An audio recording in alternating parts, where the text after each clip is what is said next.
Picture this. You eat less, you weigh less. Simple math, right?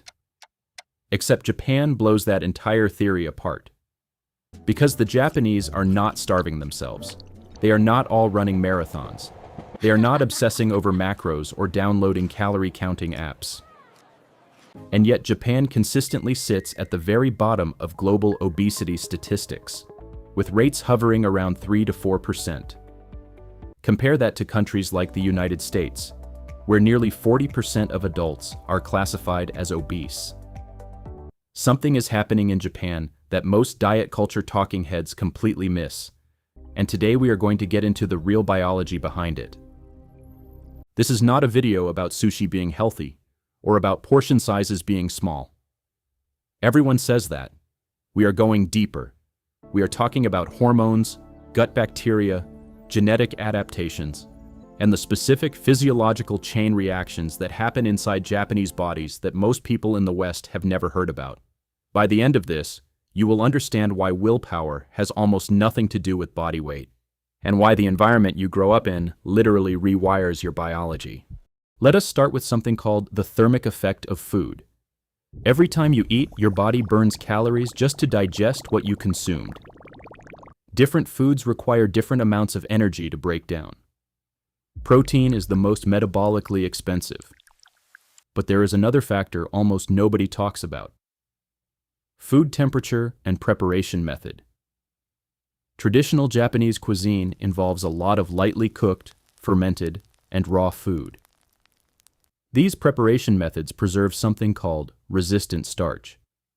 When rice, for example, is cooked and then cooled before eating, the starch structure changes. It becomes harder for your digestive enzymes to break down quickly, which means blood sugar spikes are blunted, insulin response is lower, and satiety hormones stay elevated for longer. The Japanese have eaten cold or room temperature rice for centuries, not because they forgot to heat it, but because that is how the culture developed. And biologically, that habit has consequences.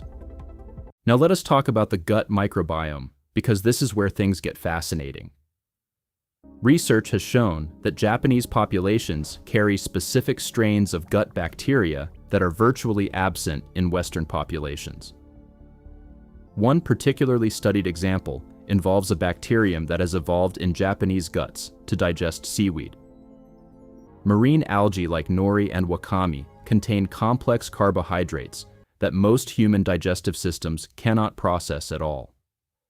But over generations of seaweed consumption, a gene from ocean-dwelling bacteria transferred into the gut bacteria of Japanese people. This is called horizontal gene transfer, and it means Japanese guts extract more nutrition from the same food, feel more satisfied from smaller quantities, and produce different short-chain fatty acids that affect metabolism. Your gut bacteria are not just passengers, they are co-pilots of your metabolism. And the Japanese have a fundamentally different co-pilot than most Westerners. Here is another layer: leptin. Leptin is the hormone your fat cells produce to signal your brain that you are full. But here is the biological trap millions of people fall into: leptin resistance. When you consistently eat foods that spike inflammation, your brain stops hearing the leptin signal. It is like trying to have a conversation in a room full of screaming noise. You technically have enough food in your system to feel satisfied, but your brain cannot receive the message.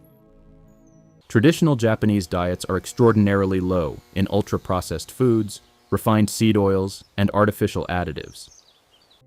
All of these are major drivers of systemic inflammation.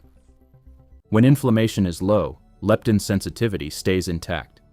When leptin sensitivity stays intact, your brain accurately reads your body's fuel gauge. You stop eating when you should stop eating, not because of discipline. Because your neurobiology is functioning the way it was designed to. Let us keep going because we are just getting started. Umami. This fifth taste, so deeply embedded in Japanese cuisine through ingredients like miso, dashi broth, dried fish, and fermented soybean, does something neurological that sweet and salty flavors do not. Umami activates satiety responses differently in the brain.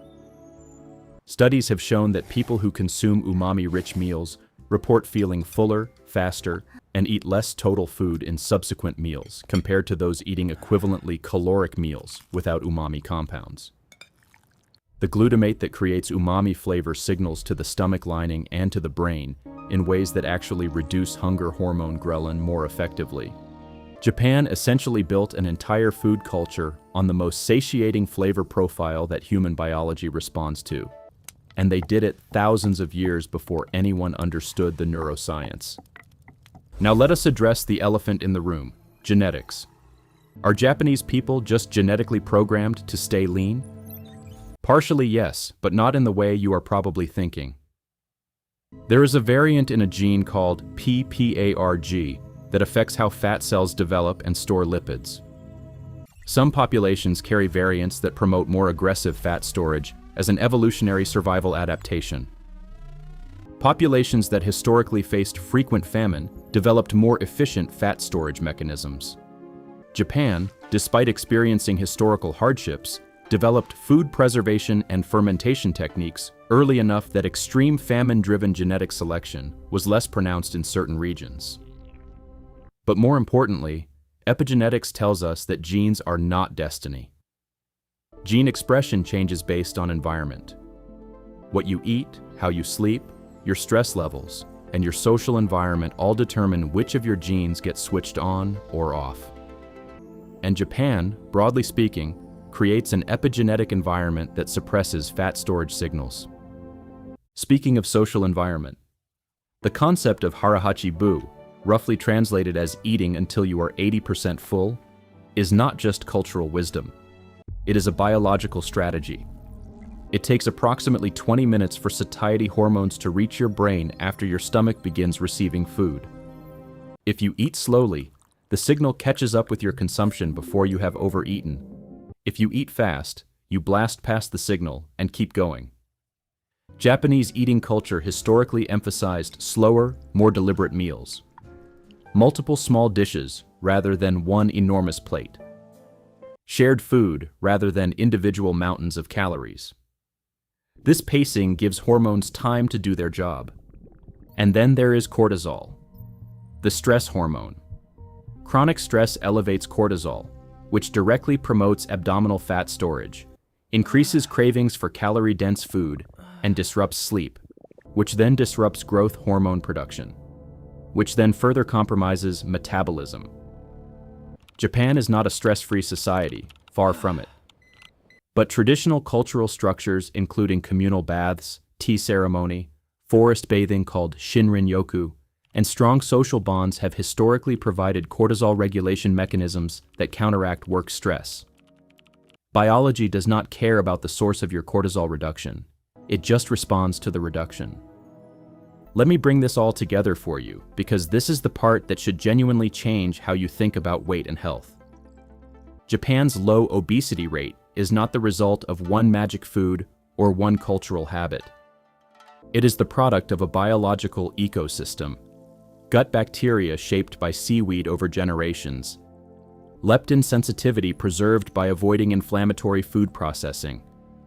Satiety hormones activated by umami-rich eating patterns.